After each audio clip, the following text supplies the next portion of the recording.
आज की कहानी मेरी अब तक की बनाई हुई सबसे डरावनी कहानी है। इस वीडियो में आपको चिढ़, दुख, खुशी और डर का असली मतलब पता चलने वाला है।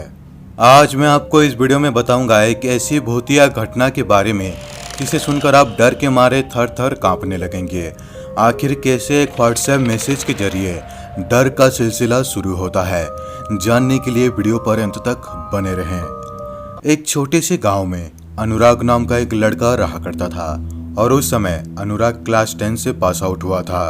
कुछ दिन बीतने के बाद जब एग्जाम का रिजल्ट निकलता है तो उस एग्जाम में अनुराग सबसे पहले रैंक पर होता है और इसे अनुराग और अनुराग के घर वाले बहुत खुश होते हैं। उसके बाद अनुराग अपने पापा के पास जाकर कहने लगता है, पापा आपने कहा था कि अगर मैं एग्जाम में अच्छे नंबर लाऊंगा तो आप मेरे लिए एक नया मोबाइल खरीद देंगे। उसके बाद अनुराग के पापा अनुराग को कहने लगते हैं, बेटा अभी तो पैसे नहीं हैं, अगले महीने पक्का तुम्हारे लिए एक नया मोबाइल ले लेंगे। ये बात सुनकर अनुराग भी मान जाता है और बहुत खुश होता है और देखते ही देखते 1 महीने बीत जाते हैं। एक दिन अनुराग अपने पापा के साथ शहर पर मोबाइल लेने के लिए जाता है और एक दुकान से एक अच्छे से मोबाइल को देखकर अपने साथ ले आता है। आते समय अनुराग के पापा अनुराग को कहने लगते हैं, बेटा ज्यादा मोबाइल पर ध्यान मत देना, नहीं तो सारी पढ़ाई भूल जाओगे। ये सुनकर अनुराग कहने लगता है, हाँ ठीक है पापा, ज्यादा मोबाइल पर ध्यान नहीं दूंगा। कुछ समय बाद दोनों घर पर पहुंच जाते हैं और पानी पीकर कुछ देर तक आराम करते हैं। शाम को जब अनुराग का आंख खुलता है तो अनुराग मोबाइल लेकर उसमें कुछ गेम्स और व्हाट्सएप और फेसबुक डाउनलोड कर लेता है। उसके बाद अनुराग फेसबुक के जरिए बहुत सारे ग्रुप में व्हाट्सएप पर ऐड हो जाता है और ग्रुप में बातें करने लगता है। इसे अनुराग को बहुत मजा भी आ रहा था। उसके बाद अनुराग के पास व्हाट्सएप पर एक मैसेज आता है जिसे देखकर अनुराग थोड़ा घबरा जाता है और कहने लगता है, मैंने तो किसी को भी नंबर नहीं दिया, तो मेरे पास ये मैसेज कैसे आया, और वो भी अननोन नंबर से।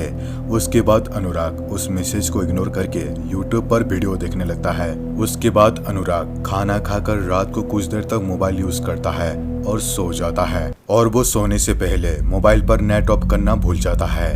रात के करीब 3 बजे के आसपास अनुराग का मोबाइल पर व्हाट्सएप में एक कॉल आता है जिसे अनुराग का आँख खुल जाता है। उसके बाद अनुराग कॉल को रिसीव करके बातें करने लगता है। कॉल के दूसरी तरफ एक आदमी होता है जो कि अनुराग से मदद मांग रहा होता है, लेकिन तभी वो कॉल अपने आप कट हो जाता है। उसके बाद अनुराग के व्हाट्सएप पर एक मैसेज आता है, प्लीज हेल्प मी। तभी अनुराग मैसेज का रिप्लाई देते हुए कहता है, मैं आपका कैसे मदद कर सकता हूँ। तभी उस तरफ से मैसेज आता है, वो लोग मुझे मार देंगे, प्लीज बचा लो। ये देखकर अनुराग रिप्लाई देता है, कौन तुम्हें मारेगा और तुम कौन हो और मेरा नंबर तुमको कहाँ से मिला। लेकिन बहुत समय तक वेट करने के बाद भी उधर से कोई भी रिप्लाई नहीं आता। उसके बाद अनुराग मोबाइल को रख कर सो जाता है और अगले दिन अनुराग को ये पता चलता है कि पास ही के शहर में कुछ लोगों ने मिलकर एक आदमी को जान से मारकर उसके शरीर को पेड़ पर टांग दिया है। और ये खबर सुनकर अनुराग काफी ज्यादा घबरा जाता है और व्हाट्सएप पर उस मैसेज को चेक करने लगता है, लेकिन उस तरफ से कोई भी रिप्लाई नहीं आया होता है। घटना के 3 दिन बाद रात के करीब 3 बजे अचानक से अनुराग के व्हाट्सएप पर एक मैसेज आता है। जब अनुराग उस मैसेज को चेक करता है तो उसमें लिखा होता है, मैं तुम्हारे आसपास ही मौजूद हूँ। ये मैसेज देखकर अनुराग काफी ज्यादा डर जाता है। तभी अचानक से बाहर से अजीबोगरीब आवाजें आने लगती है। उसके बाद जब अनुराग डरे सहमे धीरे धीरे बाहर जाकर देखता है तभी अनुराग का नजर एक घर के ऊपर जाता है। तो अनुराग देखता है कि एक घर के ऊपर एक अजीब सा दिखने वाला आदमी उल्टा होकर चल रहा है और उसका चेहरा पूरी तरह जला हुआ था। और ये देखकर अनुराग डर के मारे थर थर कांपने लगता है। तभी व्हाट्सएप पर मैसेज आता है, क्यों मजा आया। ये मैसेज देखकर अनुराग डर के मारे फोन को स्विच ऑफ करके रख देता है। लेकिन अगले दिन से ही अनुराग का तबीयत अचानक से बिगड़ने लगता है। उसके बाद अनुराग सारी बातें अपने पापा को बताने लगता है।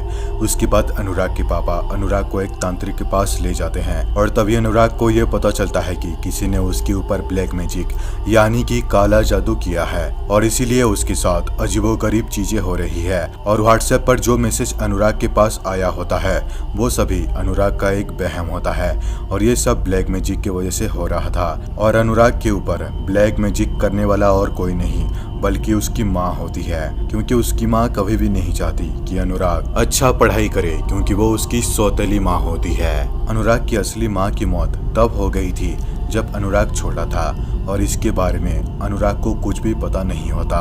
और जब ये बात अनुराग को पता चलता है तो अनुराग पूरी तरह शॉक्ड हो जाता है। चिढ़ और जलन। जब अनुराग एग्जाम में पहले रैंक में आता है तो उसकी सौतेली माँ बहुत चिढ़ जाती है और वो अनुराग के ऊपर ब्लैक मैजिक करती है। दुख। जब अनुराग पहले रैंक पर आता है तो अपने पापा के पास जाकर नया मोबाइल लेने के लिए कहता है, लेकिन उसके पापा अगले महीने लेंगे कहकर बात को टाल देता है और उस समय अनुराग का पापा बहुत दुखी होता है। खुशी। जब अनुराग पहले रैंक पर आता है और जब उसके हाथ पर नया फ़ोन आता है तो वो बहुत खुश होता है। डर। जब रात के समय अनुराग घर के ऊपर एक उल्टा चलते हुए आदमी को देखता है तो वो बहुत डर जाता है। और ये कहानी यहीं पर ख़त्म होती है। दोस्तों ये वीडियो कैसा लगा नीचे कमेंट करके ज़रूर बताना। दोस्तों अगर वीडियो अच्छा लगा हो तो वीडियो को लाइक करें, शेयर करें और इस चैनल को सब्सक्राइब करना बिल्कुल भी ना भूलें। तो दोस्तों मिलते हैं अगले वीडियो में, तब तक के लिए